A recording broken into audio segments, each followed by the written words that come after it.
સુપ્રભાત વિદ્યાર્થી મિત્રો, આપણે આની પહેલાના પીરિયડમાં સમાસ તત્પુરુષ સમાસ વિશે જોયું.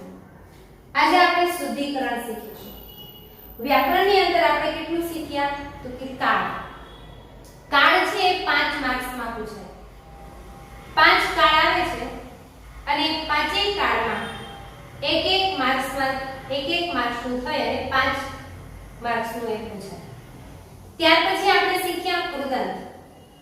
કૃદંત પણ 5 આવે છે, 2 માર્ક્સમાં પૂછાય. કાળના જે પ્રશ્ન પૂછાય એની અંદર ઓપ્શન આપેલા હોય. કૃદંતના જે પ્રશ્ન પૂછાય એમાં ઓપ્શન આપેલા હોય નહીં, એ આપણે ઓળખવાનું હોય છે. ત્યાર પછી આપણે સમાસ શીખ્યા. કાળની અંદર સ્વનો પ્રયોગ પણ આપણે શીખી ગયા. સમાસમાં દ્વંદ્વ સમાસ, અવ્યયભાવ સમાસ, બહુવ્રીહી, કર્મધારય, તત્પુરુષ, નય તત્પુરુષ, ઉપપદ તત્પુરુષ, એ બધા સમાસ આપણે શીખી ગયા. હવે આપણે શીખીશું શુદ્ધિકરણ. શુદ્ધિકરણ એટલે તમારે ધોરણ 8 ની અંદર પણ આવતું. આમાં એક પેરેગ્રાફ આવે છે. એ પેરેગ્રાફમાં અમુક શબ્દો નીચે લીટી કરેલી હોય.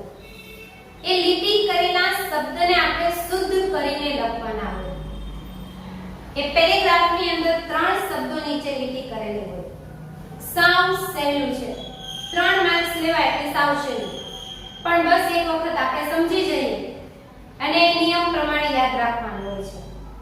એમાં આપણે જેમ પ્રેક્ટિસ કરીએ એમ આપણને વધારે આવે. 3 માર્ક્સમાં આ શુદ્ધિકરણનો પેરેગ્રાફ પૂછાય. 3 શબ્દો નીચે લીટી કરેલી હોય અને એને આપણે શુદ્ધ કરીને લખવાના હોય. એમાં એને એક સંધિનો નિયમ પણ કહેવામાં આવે છે. સંધિના નિયમ આધારિત હોય છે. શુદ્ધિકરણની અંદર પહેલા તો આપણને કોષ્ટક આવડવું જોઈએ. ક ખ ગ ઘ તો આપણને આવડે જ છે. ક થી જ્ઞ સુધી આવડે તો જ આપણને વાંચતા આવડે. તો સંસ્કૃતની અંદર તમારે ધોરણ 8 માં એક મોટું કોષ્ટક આપતું. પણ એ કોષ્ટકની અંદર આપણે થોડુંક જ યાદ રાખવાનું છે અને આ જે કોષ્ટક છે એ સંધિમાં પણ ઉપયોગી રહેશે. એમાં આપણે ક, ખ, ગ, ઘ, અંગ, આ કોષ્ટક. હવે યાદ આવ્યું ને? ક ખ ગ ઘ તો બધાને આવડે જ છે. આપણે એને આડું યાદ રાખવાનું છે કે ક ખ ગ ઘ અંગ. આ ક વર્ગ લેવાનો છે. ચ વર્ગ જોઈએ તો ચ, છ, જ, ઝ, ય.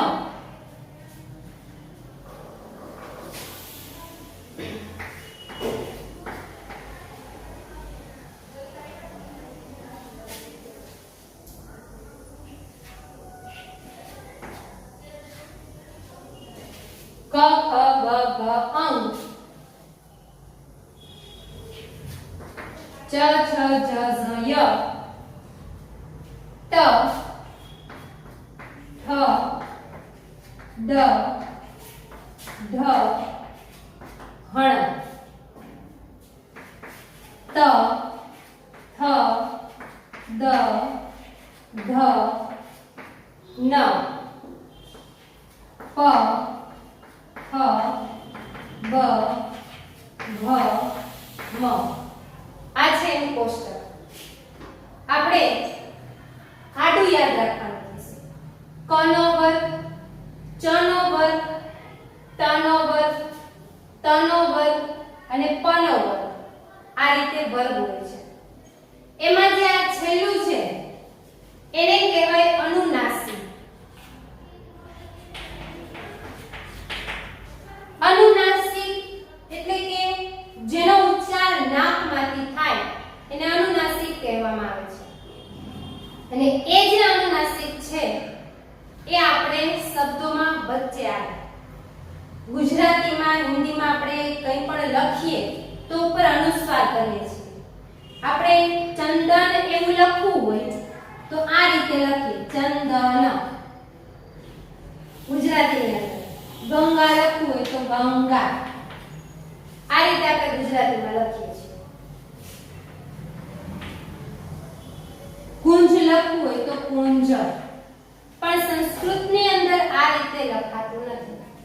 સંસ્કૃતમાં ઉપર અનુસ્વાર આવે નહીં, પણ અનુસ્વારની જગ્યાએ અનુનાસિક વર્ણ મૂકવામાં આવે છે. અને અનુનાસિક વર્ણ જે વર્ગ આધારિત હોય એ વર્ગ આધારિત મૂકવામાં આવે છે. પણ જેમાં અનુનાસિક વર્ણ નથી ત્યાં જેમ આપણે ગુજરાતીમાં લખીએ એમ જ સંસ્કૃતમાં લખવામાં આવે. આપણે હંસ લખવું હોય તો હંસ ગુજરાતીમાં આમ જ લખાય, સંસ્કૃતમાં પણ આમ જ લખાય. શું કામ? તો કે આ જે સ છે એ સ અહીંયા કે વર્ગની અંદર આપેલો નથી. ક વર્ગ, ચ વર્ગ, ટ વર્ગ, ત વર્ગ, પ વર્ગ આ સિવાયના જે વર્ણ છે ય, ર, લ, વ, હ, સ, શ, સ એ બધા જ વર્ણ અલગ આપેલા છે, અનુનાસિકની સાથે આપેલા નથી. એટલે એવા વર્ણ જો આવે તો ત્યાં આપણે જે હમણાં શીખશું એ નિયમ લાગુ પડશે નહીં. એ ગુજરાતીમાં જેમ લખાય એમ જ સંસ્કૃતમાં લખાય છે. પણ જ્યાં અનુસ્વાર પછીનો વર્ણ હોય એ વર્ણ જો આની અંદર આવતો હોય તો આપણે અનુસ્વારની જગ્યાએ અનુનાસિક વર્ણ મૂકવો પડે. હવે કઈ રીતે મૂકવાનો છે એ આપણે શીખીએ.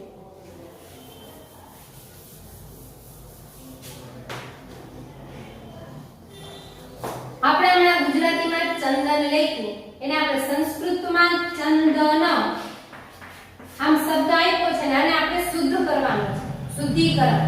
આ શબ્દને આપણે શુદ્ધ કરીને લખવાનો છે. આ ખોટું છે, આ ગલત છે. આને આપણે શુદ્ધ કરીને લખવું હોય તો પહેલા જે વર્ણ ઉપર અનુસ્વાર હોય, જે વર્ણ પર અનુસ્વાર હોય એના પછીનો વર્ણ જોવાનો. કયો જોવાનો થશે? અનુસ્વાર પછીનો વર્ણ. બરાબર યાદ રાખજો. સાવ સહેલું છે પણ એકવાર મગજમાં બેસી જાય તો પછી ગમે તેવા શબ્દો આપણી સામે આવે કે આપણે એને શુદ્ધ કરીને લખી શકીએ.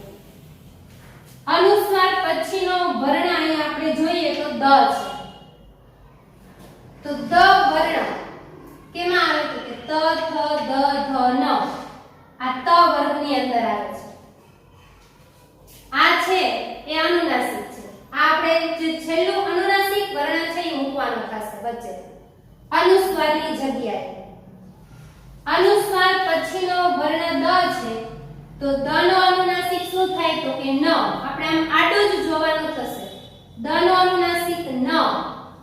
તો આપણે આ જે અનુસ્વાર છે એને દૂર કરી અને એની જગ્યાએ મૂકશું ન. પણ એ ન ક્યાં આવશે તો કે દ ની આગળ, કારણ કે અનુસ્વાર દ ની આગળ છે તો ન ઈ આગળ જ આવે. તો ચ પછી અનુસ્વારની જગ્યાએ ન, ચન દ ન. આ રીતે બીજો શબ્દ લઈએ પંડિત. પંડિતમાં અનુસ્વાર પછીનો વર્ણ આપણે જોવાનો છે. અનુસ્વાર પછી દ. દ ક્યાં આવે છે તો કે આ ટ વર્ગની અંદર. ને ડ નો અનુનાસિક શું છે તો કે હણ. તો આપણે અનુસ્વારની જગ્યાએ શું મૂકશું? હણ. પહેલા પ પછી અનુસ્વાર આવ્યો, અનુસ્વારની જગ્યાએ હણ. પછી ડી તો પંડિત. આ રીતે લખાશે. સંસ્કૃતમાં આ રીતે લખવામાં આવે. બીજો શબ્દ જોઈએ કુંજ. કુંજને આપણે શુદ્ધ કરીને લખીએ તો અનુસ્વાર પછી જ. જ નો અનુનાસિક તો ય. તો પહેલા કુ પછી અનુસ્વારની જગ્યાએ ય અડધો હોય. હવે આ જે છે આ રીતે નથી લખાતું. આ ખોટું પડે. આ અંગ અને ય જે છે એ આપણે જ્યારે લખવાના થાય આ હલંત જ હોય એ લખવાના થાય ત્યારે એના પછીનો વર્ણ નીચે આવશે. એટલે આ રીતે એને લખવામાં આવશે કુંજ. આ રીતે અડધો વર્ણ ઉપર અને આખો વર્ણ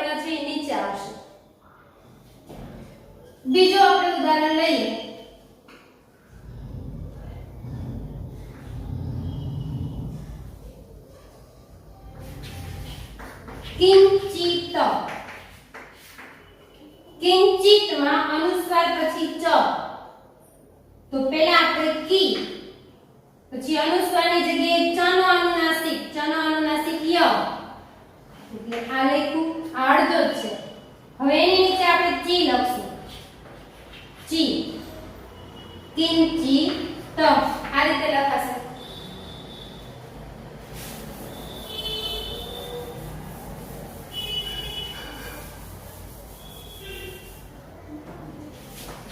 પંકજ પ ઉપર અનુસ્વાર છે પછીનો વર્ણ ક તો ક નો અનુનાસિક આપણે જોઈએ તો ક નો છે અંગ તો પહેલા આપણે લખશું પ પછી અંગ લખશું પણ એ કેવો અડધો અંગની નીચે આ વર્ણ આવશે અંગ અને ય જ્યાં આવે ત્યાં એના પછીનો વર્ણ નીચે આવશે એટલે અહીંયા આવશે ક પંકજ આ રીતે આમ ન ફાવે તો આ રીતે પણ લખી શકો પણ અહીંયા આ હલંત તો હોવો જોઈએ જો આમ હલંત ન કરેલું હોય તો ખોટું પડે બને ત્યાં સુધી આ રીતે જ લખો આ નિયમ આપણે જોયો હવે આપણે મ વાળો નિયમ જોઈએ હવે કદાચ એમ હોય કે હંસ હમણાં આપણે જોયું આનું શુદ્ધિકરણ કરો તો આ હંસનું હંસ આમ જ લખાય શું કામ તો કે અનુસ્વાર પછી સ છે અને આ સ છે આ કોષ્ટકની અંદર ક્યાંય છે નહીં એ અલગ આવે છે અનુનાસિકની સાથે આવતો નથી એટલે આને આપણે આ જ રીતે શુદ્ધ કરીને લખવાનું થાય આમાં કોઈ ફેર પડે નહીં જે વર્ણ અનુનાસિકની સાથે આવે છે ત્યાં જ એને શુદ્ધિકરણ કરવાનું હોય જે વર્ણ આવતો જ નથી ય ર લ વ હ અને ત્રણે સ તો એવા વર્ણ જો અનુસ્વાર પછી હોય તો એ શબ્દ એમનો એમ જ લખાય છે હવે આપણે મ વાળું ઉદાહરણ જોઈએ છેલ્લે મ આવતો હોય એવા ઉદાહરણ તરીકે અહમ શાળામ ગચ્છામિ હું શાળાએ જાઉં છું હવે આને આપણે શુદ્ધિકરણ કરી લખવાનું છે આ ખોટું છે એમાં આપણે છેલ્લે મ જોવાનું હોય શું જોવાનું હોય મ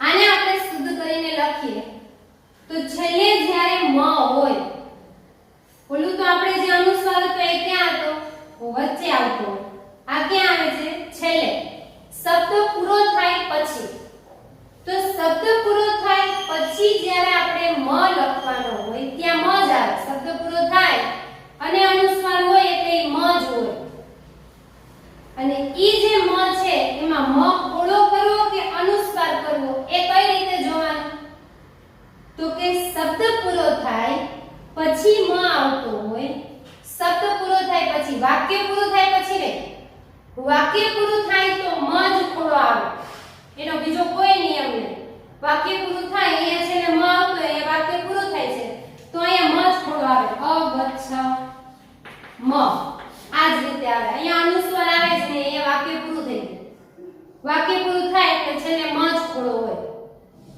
પણ વાક્ય પૂરું નથી અને વચ્ચે આપે છે શબ્દોમાં છેલ્લે તો એ નિયમ છે કે ક્યાં અનુસ્વાર મૂકવો ને ક્યાં મ મૂકવો તો અનુસ્વાર પછીના શબ્દનો પહેલો વર્ણ અનુસ્વાર પછીના શબ્દનો પહેલો વર્ણ જો વ્યંજન હોય ક્યું શું હોય વ્યંજન તો અનુસ્વાર જ આવે અનુસ્વાર પછીના શબ્દનો પહેલો વર્ણ જો વ્યંજન હોય તો અનુસ્વાર આવે એટલે કે પરમેંડું આવે તો અહીંયા અનુસ્વાર પછીનો વર્ણ વ્યંજન જ છે એટલે અનુસ્વાર જ છે અને સ્વર હોય પછીનો વર્ણ સ્વર હોય તો મ ખોડો આવે શું આવે મ ખોડો આપણને એમ થાય કે ક્યાં મ આવે ને ક્યાં અનુસ્વાર આવે એ વ્યંજનમાં જો અનુસ્વાર છે, વ્યંજનમાં શું છે? અનુસ્વાર. તો વ્યંજન વર્ણ આવે ત્યારે અનુસ્વાર કરવો, અને સ્વરમાં જો અનુસ્વાર નથી ત્યારે શું કરવાનો? મ કરવાનો. હવે અહીંયા મ ખોડો છે, પછી અહીંયા શું છે? ગ વ્યંજન છે. સ્વર અને વ્યંજનની તો ખબર આપણે હોવી જ જોઈએ. અ આ ઈ ઉ ઋ એ બધા સ્વર કહેવાય, ને ક ખ ગ ઘ એ બધા વ્યંજન છે. તો અહીંયા મ ખોડો છે પણ અહીંયા વ્યંજન છે, તો અહીંયા મ ખોડો છે એ ખોટો છે. આને આપણે કઈ રીતે લખાય? સાલામ. આમ લખવાનું છે, આ રીતે લખવાનું હોય નહીં. આ બીજો નિયમ. ક્યાં મ ખોડો આવે? તો કે સ્વર હોય, સ્વર હોય તો મ આવશે, અને વ્યંજન હોય તો આવે અનુસ્વાર. જો એમ લખવું હોય કે સાલામ અહમ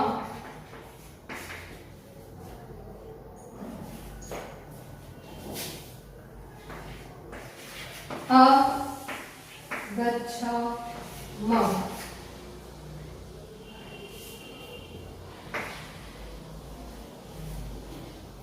આને આપણે શુદ્ધ કરીને લખવાનું છે. તો સાલામ અહમ, તો સાલામ અહીંયા અનુસ્વાર છે, એટલે આ મ છે ઈ કઈ રીતે લખાયેલું? અનુસ્વાર. તો અનુસ્વાર છે, તો અનુસ્વાર ક્યારે આવે? તો કે વ્યંજન હોય, તો અહીંયા તો સ્વર છે, તો આને આપણે શુદ્ધ કરીને લખશું એટલે સાલામ આ રીતે લખાશે. આનો મ થઈ જશે. શું કામ? તો કે અહીંયા તો સ્વર છે, સ્વર હોય તો મ ખોડો કરવાનો છે, ને વ્યંજન હોય તો અનુસ્વાર કરવાનો છે. હવે અહમ લખવું છે, તો અહમ અહીંયા સ્વર છે, તો અહમ આ રીતે જ લખાશે, સાલામ અહમ. હવે અહીંયા વાક્ય પૂરું થઈને છેલ્લે મ આવે છે, તો વાક્ય પૂરું થઈને છેલ્લે મ હોય તો એમાં મ જ ખોડો આવે, અનુસ્વાર આવે નહીં. તો અગચ્છમ આમ જ લખાય. વાક્ય પૂરું થતું હોય તો પછી એના શબ્દ, પછીના વાક્યનો શબ્દ જોવાનો હોતો નથી, ત્યાં મ જ ખોડો આવે. પણ વાક્ય પૂરું ન થતું હોય અને વચ્ચે આ રીતે આવતું હોય તો આપણે નિયમ જોવાનો કે સ્વર હોય તો મ અને વ્યંજન હોય તો અનુસ્વાર. કઈ રીતે યાદ રાખવાનું? સ્વર હોય તો મ, વ્યંજન હોય તો અનુસ્વાર. અને એમાં આડાઅવળું થઈ જતું હોય, યાદ ન રહેતું હોય તો વ્યંજનમાં અનુસ્વાર છે તો અનુસ્વાર, સ્વરમાં અનુસ્વાર નથી તો એમાં મ હોવો જોઈએ. એટલે પછીનો વર્ણ સ્વર હોય તો મ અને વ્યંજન હોય તો અનુસ્વાર. આ રીતે યાદ રાખવાનું છે. હવે આપણે આ નિયમ શીખી ગયા શુદ્ધિકરણનો. એના થોડાક હજી ઉદાહરણ જોઈ લઈએ અને પછી આપણે પરીક્ષામાં કઈ રીતે પૂછાય એ રીતે પેરેગ્રાફ શીખીશું. ગંગા એમ શબ્દ આપેલો હોય, ગંગા, તો અનુસ્વાર પછી ગ છે, તો અનુસ્વાર પછી ગ હોય તો ગ નો અનુનાસિક અંગ, તો આ રીતે લખવાનું થાય ગંગા. તો આ એનો નિયમ છે શુદ્ધિકરણનો. તો કોષ્ટક આવડવું જોઈએ અને સ્વર વ્યંજન આધારિત ખબર હોવી જોઈએ કે સ્વર હોય તો મ અને વ્યંજન હોય તો અનુસ્વાર. હવે પરીક્ષામાં આપણે કઈ રીતે પૂછાય એક પેરેગ્રાફ આપણે જોઈએ.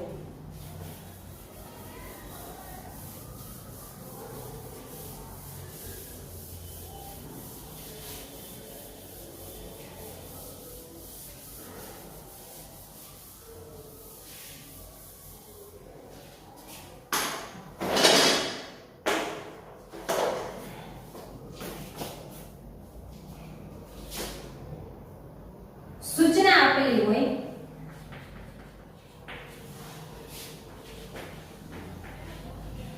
રેખાંકિતાની પદાની શુદ્ધાની કૃત્વા ગદ્યખંડ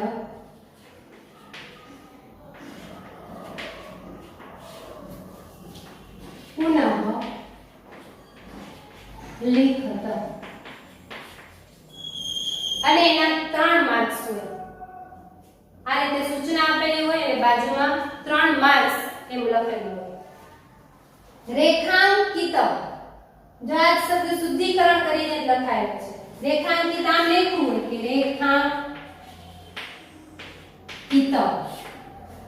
અને આને આપણે શુદ્ધ કરીએ તો અનુસ્વાર પછી ક અને ક નો અનુનાસિક શું થાય તો કે ઔ. એટલે રેખા પછી ઔ, રેખાંકિત આ રીતે લખવાનું થાય. રેખાંકિત કરેલા, રેખાંકિત એટલે લીટી કરેલા, રેખાંકિત કરેલા પદોને શુદ્ધ કૃત્વા કરીને, કૃદંત આપણે શીખી ગયા ત્વા પ્રત્યે સંબંધક ભૂત કૃદંત કરીને, રેખાંકિત કરેલા પદોને શુદ્ધ કરીને ગદ્યખંડ એટલે જે પેરેગ્રાફ આપેલો હોય ગદ્યખંડનો એ ગદ્યખંડ પુનઃ લિખત ફરીથી લખો. પેરેગ્રાફ આપણે જોઈએ.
આ રીતે એક પેરેગ્રાફ આપેલો હોય 3 માર્ક્સ લે અને એને આપણે શુદ્ધિકરણ કરી અને આખો પેરેગ્રાફ ફરીથી લખવાનો હોય.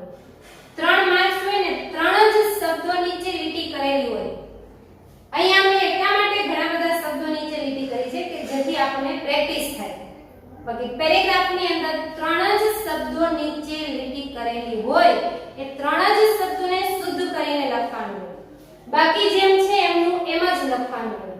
જે શબ્દો નીચે લીટી કરેલી હોય એ શબ્દને જ આપણે શુદ્ધ કરી અને ફરીથી જવાબ જ્યારે લખીએ ત્યારે નીચે લીટી કરવી અથવા તો બોક્સ બનાવવું અથવા લીટી કરવી. આને આપણે શુદ્ધ કરીને લખીએ તો પહેલો શબ્દ ગંગા તીરે એમાં લીટી કરેલી છે તો ગંગા અનુસ્વાર પછી ગ તો ગ નો આપણે અનુનાસિક યાદ કરવો પડશે. ક ખ ગ ઘ ઔ તો ગ નો અનુનાસિક છે ઔ એટલે અંગ આવશે પહેલા ગ પછી અનુસ્વારની જગ્યાએ અંગ એટલે ગંગા તીરે આ રીતે લખાશે. ગંગા તીરે એક ગુરુ શિષ્યેન સહ શિષ્ય સાથે વર્તમાન ફરતા હતા. આપણે કાષ્ઠખંડ વાળું શીખી ગયા છીએ. ગંગા તીરે એક ગુરુ શિષ્ય સાથે ફરતા હતા. ગંગા તીરે એને આપણે શુદ્ધ કરીને લખ્યું. સ તે જલ પ્રવાહેણ પાણીના પ્રવાહ સાથે નિયમાન લઈ જવાતા. હવે એને આપણે શુદ્ધ કરવાનું છે તો ઉપર કે અનુસ્વાર નથી, અહીંયા મ આપ્યો છે તો આપણે મ જોવો પડશે. તો અહીંયા મ પછી વ્યંજન છે. મ પછી વ્યંજન હોય તો મ નો આવે, શું આવે? અનુસ્વાર આવે. તો આપણે અહીંયા મ ની જગ્યાએ શું કરશું? અનુસ્વાર. એટલે નિયમાનમ. શું કામ અનુસ્વાર કર્યો? તો અહીંયા વ્યંજન છે. જો અહીંયા સ્વર હોત તો મ જ રહે તો અનુસ્વાર થાત નહીં. કંચન શબ્દને પણ આપણે સુધારીને લખવાનું છે.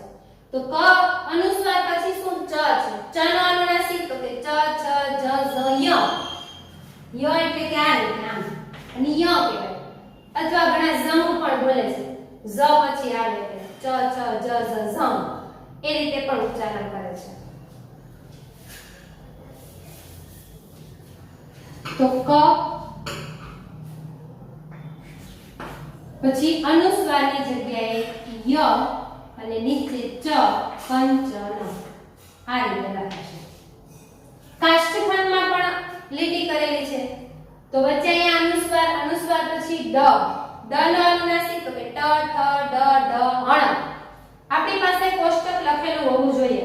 શુદ્ધિકરણ વ્યાકરણના ચોપડાની અંદર સમાસ પૂરા થાય પછી હમણાં જે કોષ્ટક આપણે શીખી ગયા એ કોષ્ટક તમારે ચોપડાની અંદર લખી લેવાનું અને કોષ્ટક આધારિત જ્યાં શબ્દો શુદ્ધ કરીને લખવાના હોય તો એવા શબ્દોની પ્રેક્ટિસ કરવી.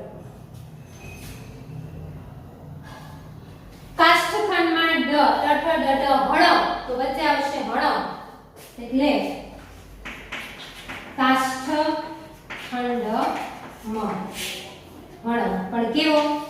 એ જે અનુનાસિક મૂકવાનો હોય એ અનુનાસિક હંમેશા અડધો જ મૂકવાનો હોય. હલન, આ હલન, આ હળ પણ હલન અડધો જ મૂકવાનો હોય. અંગ એ પણ અડધો જ છે. નીચે આપણે જે આખો અક્ષર લખીએ એટલે ઉપર અડધો જ હોય. આ પણ ય અડધો જ છે કારણ કે નીચે આખો અક્ષર લખેલો છે. દર્શ્યના બતાવતા, તે પાણીના પ્રવાહ સાથે લઈ જવાતા કોઈ એક લાકડાને બતાવતા શિષ્યમ આહ, શિષ્યને કહ્યું. હવે અહીંયા જો શિષ્યમમાં છેલ્લે અનુસ્વાર છે પણ અનુસ્વાર પછી સ્વર છે તો અનુસ્વાર પછી સ્વર હોય તો મ ખોડો આવે અને અહીંયા આપણે જોયું હતું તો શું હતું? વ્યંજન હતું તો અનુસ્વાર આવે એટલે અહીંયા આપણે આવશે મ ખોડો. શિષ્યમ. શું કામ? તો કે અહીંયા સ્વર છે. આ શિષ્યને કહ્યું. તો આ રીતે તમારે ફરીથી પેરેગ્રાફ આખો લખવાનો હોય છે અને જ્યાં શબ્દ શુદ્ધ કરેલા હોય એની નીચે લીટી કરવાની હોય છે. 3 શબ્દો નીચે લીટી આપેલી હશે અને 3 માર્ક્સ હશે. તો અહીં આપણું આ શુદ્ધિકરણનો પૂરું થાય છે. આવા ઘણા બધા પેરેગ્રાફ તમારા પુસ્તકની અંદર પણ હશે પણ એમાં તો શુદ્ધ કરીને જ આપેલું હશે પણ અપેક્ષિત નવનીતની અંદર પણ પેરેગ્રાફ આપેલા હશે. એ સિવાય હું જે પીડીએફ મૂકીશ એની અંદર ઘણા બધા પેરેગ્રાફ હશે તો એની અંદર જવાબ સાથે હશે તો આપણે પેરેગ્રાફનો જે પ્રશ્નવાળો પેરેગ્રાફ હોય એ લખી અને જવાબ છે એ આપણે આપણી રીતે કરવાનું કે જેથી કરી અને આપણને પ્રેક્ટિસ થાય. તો 3 માર્ક્સનું શુદ્ધિકરણ તૈયાર કરી લેજો. અહીં આપણે આ શુદ્ધિકરણ પૂરું કરીએ છીએ અને હવે પછીના પીરિયડની અંદર આપણે નવા પાઠ સાથે મળીશું. વ્યાકરણ ભણી અને થોડો કંટાળો આવતો હશે તો હવે આપણે પાઠ શીખીશું. વ્યાકરણની અંદર હવે આપણે સંખ્યાપૂર્વક ખાલી જગ્યા, વિભક્તિ અને વિભક્તિ આવડે તો ઉપપદ વિભક્તિ પ્રયોગ આવડે અને સંધિ, બસ આટલું જ બાકી છે. જે હવે અઘરું હતું એ શીખી ગયા છીએ અને હવે સહેલું બાકી છે અને એમાં વિભક્તિ થોડું આમ એમ લાગે કે ઘણી બધી વિભક્તિઓ પાકી કરવાની છે પણ એને આપણે સમજીને પાકી કરીશું તો વિભક્તિ પણ સાવ સરળ છે. કાળના પ્રત્યયો યાદ રહી જાય તો વિભક્તિના પ્રત્યયો તો એનાથી સહેલા છે તો એ સાવ સરળ રીતે યાદ રહી જશે. તો બસ આજે આટલું જ. હવે આપણે આના પછીના પીરિયડની અંદર પાઠ સાથે ફરી મળીશું. અસ્તુ. જય હિન્દ.